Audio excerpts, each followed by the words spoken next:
Friends, आप सभी का स्वागत है इंडिया के largest question paper and solution providing channel पे। आपके सभी सब्जेक्ट के सॉल्यूशन अपलोड कर दिए हैं। ये आपका एसएसटी का क्वेश्चन पेपर का जो सॉल्यूशन है वो अपलोड किया जा रहा है। और साथ ही साथ आपको बता दूं, मैथ का क्वेश्चन पेपर पूरा सॉल्व कर दिया गया है 1 to 30 क्वेश्चन। हिंदी का पेपर क्वेश्चन पूरा सॉल्व कर दिया जाएगा 1 to 30 question. Sanskrit 1 to 30 question. और आपका साइंस 1 to 30 क्वेश्चन। आपका इंग्लिश 1 to 30 क्वेश्चन। आपके जितने भी सब्जेक्ट के 1 to 30 क्वेश्चन सॉल्यूशंस हमने प्रोवाइड करा दिए हैं। अगर आपको लिंक चाहिए या आपको नहीं मिलता है तो आप हमें कमेंट कर सकते हैं। बाकी प्लेलिस्ट आप इस वीडियो के डिस्क्रिप्शन में देख सकते हैं। आरबीएससी 10th क्लास पेपर्स के नाम से लिस्ट आपको मिल जाएगी। चलिए स्टार्ट करते हैं फटाफट क्वेश्चंस के। केवल आंसर फटाफट पढ़ लेते हैं और जो लंबे क्वेश्चन है उसकी मेन हेडिंग को देख लेते हैं, आपको क्या क्या लिखना था। तो स्टार्टिंग करते हैं हम पूरे सोल्यूशन की। पहले क्वेश्चन का आंसर था आपका चंद्रगुप्त मौर्य लिखना था, जो संस्थापक थे। उसके बाद में वो धर्मशास्त्री की चर्चा के लिए वो बनाया गया था। और भारतीय प्रत्यक्ष लोकतंत्र स्वयं जनता में ही पाया जाता है। और भारत में सबसे अधिक जनसंख्या वाला राज्य उत्तर प्रदेश है, जिसका 19.96 करोड़ जो है जनसंख्या वहाँ पे वास करती है। ठीक है, अब आगे आ जाइए। दादा भाई नौरोजी द्वारा 1868 में कराया गया था। वित्त वर्ष की अवधि 1 अप्रैल से 31 मार्च मानी जाती है। 1 अप्रैल से 31 मार्च याद रखिए। ठीक है, यानी फाइनेंशियल ईयर की अवधि। और जो हमने क्वेश्चन आपको दिए थे मैथ्स के, उसमें से तो 29 क्वेश्चन आ गए पूरे के पूरे। ठीक है, 30 में से 29 क्वेश्चन एज इट इज़ आ गए मैथ के, जो हमने आपको क्वेश्चन प्रोवाइड किए थे उस वीडियो में से। और आपके एसएसटी में भी बहुत सारे क्वेश्चन आए, मैंने टोटल नहीं किए लेकिन बहुत सारे क्वेश्चन आए आपके। ठीक है, चलिए 7th क्वेश्चन की बात कर लेते हैं फटाफट। तो 7th क्वेश्चन में इसके द्वारा विभिन्न पूर्व निर्धारित लक्ष्यों के उपलब्ध संसाधनों के अनुकूलतम अवघटन व उपयोग से प्राप्त करने का प्रयत्न किया जाता है। ठीक है, अब 8वां क्वेश्चन था, उसको आंसर था इसमें केंद्रीय बैंक मुद्रा की मात्रा, साख की उपलब्धता व ब्याज दरों को प्रभावित करने, समग्र मांग को कम करने व पूर्ति को बढ़ाने का प्रयत्न करती है। 9वें का आंसर था भारत में लोग आर्थिक पिछड़ापन के शिकार जिससे शिक्षा व स्वास्थ्य का स्तर नीचा होने से लोगों को गुणवत्ता में कमी आई। 10वां क्वेश्चन का आंसर था कई बार व्यक्ति रोजगार में लगा तो प्रतीत होता है, लेकिन उसे रोजगार से हटा दिया जाए तो उत्पादन पर कोई प्रभाव नहीं पड़ता, ना ही कमी होती है। इससे छिपी या प्रच्छन्न बेरोजगारी कहते हैं। ठीक है, आ जाइए 11 क्वेश्चन में आपको योग्यताएं बतानी थी। तो वो भारत का नागरिक हो, उसकी न्यूनतम आयु 25 वर्ष हो, वो पागल व दिवालिया ना हो, वह सरकार के अधीन किसी लाभ के पद पर ना हो। 12वां क्वेश्चन में हीराकुंड परियोजना में लिखना था आपको, मतलब उसके आंसर्स लिखने थे। इसमें हीराकुंड परियोजना हो गई, माही बजाज सागर परियोजना हो गई, और भाकल नागल परियोजना हो गई, दामोदर घाटी परियोजना हो गई। आपके इस क्वेश्चन के सॉल्यूशंस को देख करके आप हमें जो भी आंसर्स बताना चाहें बता सकते हैं। और अगर आपको लगता है कि कोई क्वेश्चन का आंसर गलत है तो आप बता सकते हैं कमेंट के थ्रू। और साथ ही साथ ये ज़रूर सब कमेंट करें कि आपके जो मार्क्स कितने आ रहे हैं। और मैथ का पेपर ज़रूर देख लें, उसमें टोटल आपको सोल्यूशन मिल जाएंगे। सोल्यूशन आपको सारे मिल जाएंगे। अभी तक आपके जितने भी एग्ज़ाम हुए हैं, यानी कि टोटल एग्ज़ाम जो 6 सब्जेक्ट हुए हैं, उसके सारे क्वेश्चन, 1-2 क्वेश्चन के हम आंसर नहीं प्रोवाइड करते हैं, हम सारे के सारे आपको आंसर्स प्रोवाइड कराते हैं। अब आगे 13 क्वेश्चन की बात करें। व्यापारिक फसलें कौन कौन सी होती हैं? ऐसी फसलें जिनका उपयोग व्यावसायिक कार्यों के लिए या उद्योग या कच्चे माल के रूप में होता है, जैसे गन्ना, कपास, जूट, तंबाकू, तिलहन इत्यादि। ये व्यापारिक फसलें होती हैं। 14 क्वेश्चन में धात्विक खनिज क्या होते हैं? ये खनिज होते हैं जिनमें किसी धातु का अंश पाया जाता है। इसे लोहे धातु की उपलब्धि के उपस्थिति के आधार पर बांटा गया है। और लौह धातु खनिज, इसमें लौह के अंश की प्रधानता पाई जाती है, जैसे लौह अयस्क और क्रोमाइट और पाइराइट और टंगस्टन, कोबाल्ट, ये सब आदि इसमें आते हैं। 15 क्वेश्चन का आंसर था भारत में सूती वस्त्र उद्योग के संकट में है, इसके कारण क्या क्या हैं? तो भारत में निम्न श्रेणी का कच्चा माल पाया जाता है, गुणवत्ता नहीं होती उसमें। यहाँ गुणवत्ता युक्त कच्चे माल का अभाव होता है। और देश में आपके अधिकांश कारखानों में पुरानी तकनीक की मशीनें हैं, जिससे उत्पादन किया जाता है, और गुणवत्ता की जो युक्त उत्पाद होना चाहिए वो नहीं हो पाती है। अब आगे आ जाइए 16 में, भारत सरकार ने जनसंख्या नियंत्रण हेतु राष्ट्रीय जनसंख्या नीति सन 2000 की घोषणा की, जिसमें जनसंख्या से संबंधित मुद्दों को 3 भागों में बांट दिया गया: अल्पकालीन, मध्यकालीन और दीर्घकालीन। 17वां क्वेश्चन है, ये भारत सरकार की दिल्ली, कलकत्ता, चेन्नई और मुंबई को 6 लेन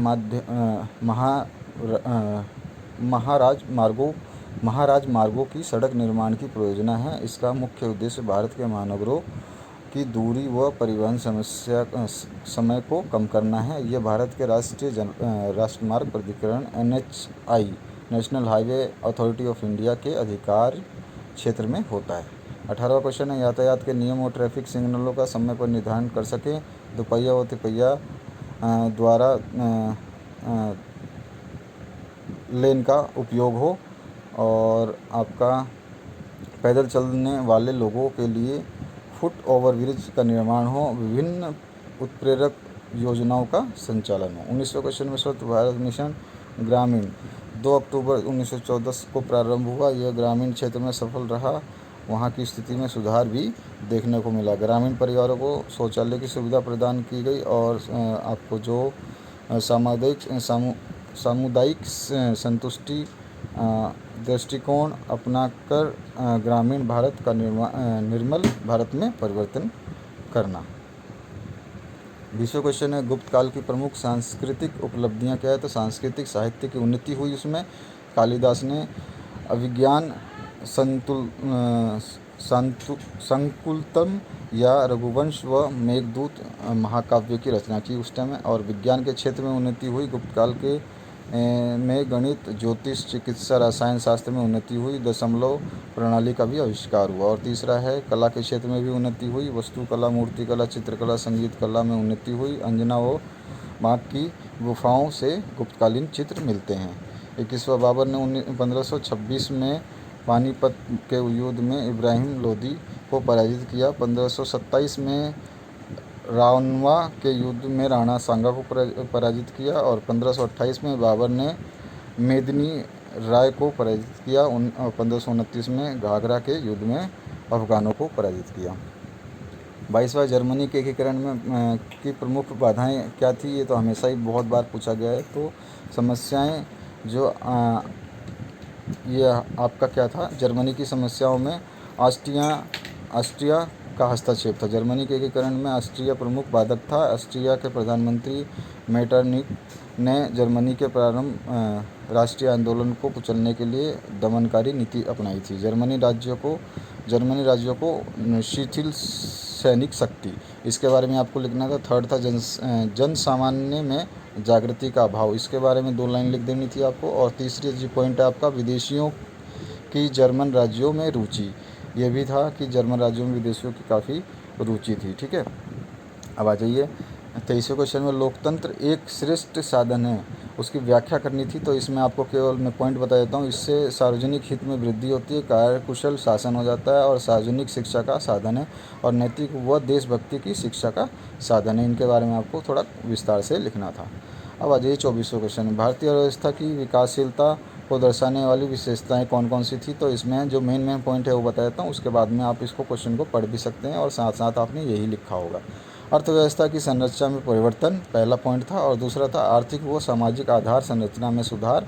और तीसरा पॉइंट था आपका राष्ट्रीय आय व प्रति व्यक्ति आय में वृद्धि। और चौथा पॉइंट था अन्य कारक, जैसे कि विदेशी व्यापार की संरचना में सकारात्मक परिवर्तन, जनसंख्या वृद्धि दर में कमी इत्यादि। तो इन सभी चीज़ों का आपको देखना था। 25वें क्वेश्चन में वस्तु नियम प्रणाली क्या है? तो इसमें क्या है, विनिमय प्रणाली में आपको वस्तुओं और सेवाओं का विनिमय प्रत्यक्ष रूप से वस्तुओं और सेवाओं में के बदले होता है। इसमें विनिमय हेतु आवश्यकताओं के दोहरे संयोग की दुर्लभ स्थिति की अनिवार्यता में कठिनाई होती है। इसमें मूल्य के एक मानक मापक का अभाव होता है। ये सब आपको इस तरह से लिख देना था। और 26वां क्वेश्चन है, उपभोक्ताओं के अधिकार क्या होते हैं? तो आपकी मर्जी है, कुछ भी लिख सकते थे। चलो, आप जो भी पॉइंट्स थे हमने लिख दिए यहाँ पर। परिसंकट में माल के विरुद्ध संरक्षण का अधिकार, सूचना का अधिकार, वस्तु या माल को विभिन्न परिस्थितियों या प्रतिस्पर्धी मूल्यों पर पाने का अधिकार, उचित फॉर्मों के समझ ध्यान पाने का अधिकार, अनैतिक शोषण के विरुद्ध परिपोष प्राप्त करने का अधिकार और उपभोक्ता शिक्षा पाने का अधिकार इत्यादि। और इसके बाद 27वां क्वेश्चन है, सीकर किसान आंदोलन के बारे में आपको लिखना था। तो इसमें 1922 में सीकर के राव राजा कल्याण सिंह ने 25 से 50% भू राजस्व में वृद्धि कर दी और 1923 में राम नारायण चौधरी के नेतृत्व में आंदोलन शुरू किया गया। इसके प्रमुख चरण थे जो हम यहाँ पे केवल बता देता हूँ, आप पढ़ लेना इसको। राजस्थान जाट क्षेत्रीय महासभा की स्थापना, और दूसरा था महिलाओं की महत्वपूर्ण भूमिका रही थी इसमें, और तीसरा था सरकार की दमनकारी नीति जो 25 अप्रैल 1935 के साथ में उस टाइम ही ये मतलब जब लगान वसूल रहे थे तब हुई थी। और चौथा है आपका किसानों की मांग को स्वीकार करना। और 28वां क्वेश्चन आ जाइए, 25 भारत के राष्ट्रपति की शक्तियाँ लिखनी थी। तो ये पहले हम पॉइंट लिख देते हैं। कार्यपालिका वो प्रशासनिक संबंधी शक्तियाँ, प्रमुख अधिकारियों की नियुक्ति और शासन प्रणाली संबंधी शक्ति। ठीक है। उसके बाद में आपके बाद में यहाँ पर जो शक्तियाँ हैं ये तीसरा है आपका वैदेशिक क्षेत्र में शक्ति, और चौथा है भारत की समस्त सेनाओं का प्रधान सेनापति राष्ट्रपति ही होता है। तो राष्ट्रपति की शक्तियाँ तो बहुत होती है पर वो आपको जनरल लाइफ में देखने को नहीं मिलती है। चलिए इसके आगे की शक्तियाँ देख लेते हैं। विविध शक्तियों में क्या होता है, राष्ट्रपति सांसद के अधीन अधिवेशन बुलाता है और अधिवेशन की समाप्ति की घोषणा करता है। इसमें बहुत कुछ लिख सकते थे आप, तो थोड़े से कुछ पॉइंट हमने यहाँ पे लिख दिए। विधायी शक्तियाँ तो इनमें आप लिख सकते थे, पढ़ लीजिए आराम से।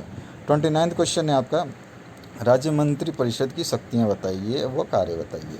तो इसमें संविधान द्वारा राज्यपाल को राज्य के शासक के प्रबंध में जो शक्तियाँ दी जाती है उनका उपयोग मंत्रिपरिषद के द्वारा होता है। उसमें मुख्य कार्य शक्ति कौन कौन सी है? पहला है शासन की नीति का निर्धारित व कार्य के रूप में परिभाषित करती है, या उसके बाद में सेकंड आपका यह राज्यपाल को महाविद्या लोक सेवा आयोग के अध्यक्ष व सदस्यों एवं उच्च अधिकारियों की नियुक्ति के संबंध में राज्यपाल को परामर्श भी देती है। उसके बाद में आ जाइए थर्ड में, ये विधानसभा में उपस्थित होकर प्रश्न व आलोचनाओं का उत्तर देते हैं और शासन नीति का समर्थन करते हैं। इसके बाद आ जाइए बजट तैयार करना। तो बजट तैयार करना भी है इनका मेन मतलब काम, और विधानमंडल में विधायक का क्रम प्रस्तुत करना। इसके कुछ श्रेणियों में बांटा गया, जैसे कैबिनेट मंत्री, राज्य मंत्री और उप मंत्री, इन सभी के बारे में आप लिख सकते थे। अब आज ये मैप वर्क पे मैप हम आपको दिखा देते हैं। भारत के रेखा मानचित्र में प्रदर्शित करना था हीरोकुंड परियोजना, कपास फसल क्षेत्र, बोकारो और आपको विशाखापत्तनम और तूतीकोरिन।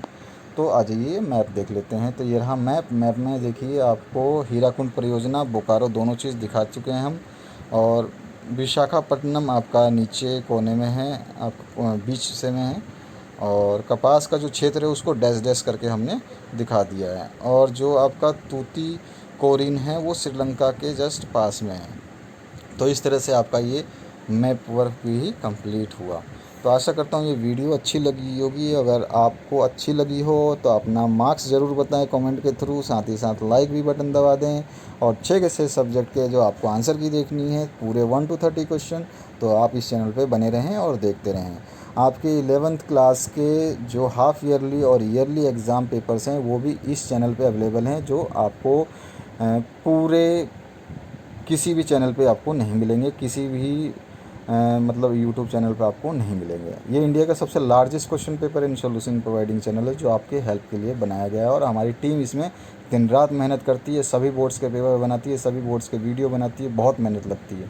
आपको महसूस नहीं होगा क्योंकि आपको ईज़िली सब कुछ मिल जाता है, लेकिन जो करते हैं उनको पता चल जाता है। आप भी कभी कभी कोई सोल्यूशन ढूंढते हैं, आपको नहीं मिलता, तो आपको एहसास होता होगा कि सोल्यूशन मिलना कितना मुश्किल होता है। तो आशा करता हूँ आपको अच्छा लगा होगा वीडियो, और साथ ही साथ इस चैनल को शेयर और सब्सक्राइब करना बिल्कुल ना भूलें, ताकि दूसरे दोस्त आपके जो सॉल्यूशन की डिमांड रखते हैं या चाहते हैं देखना, तो वो देख सकें। वीडियो देखने के लिए आपका बहुत बहुत धन्यवाद। बने रहें चैनल के साथ। Thank you very much.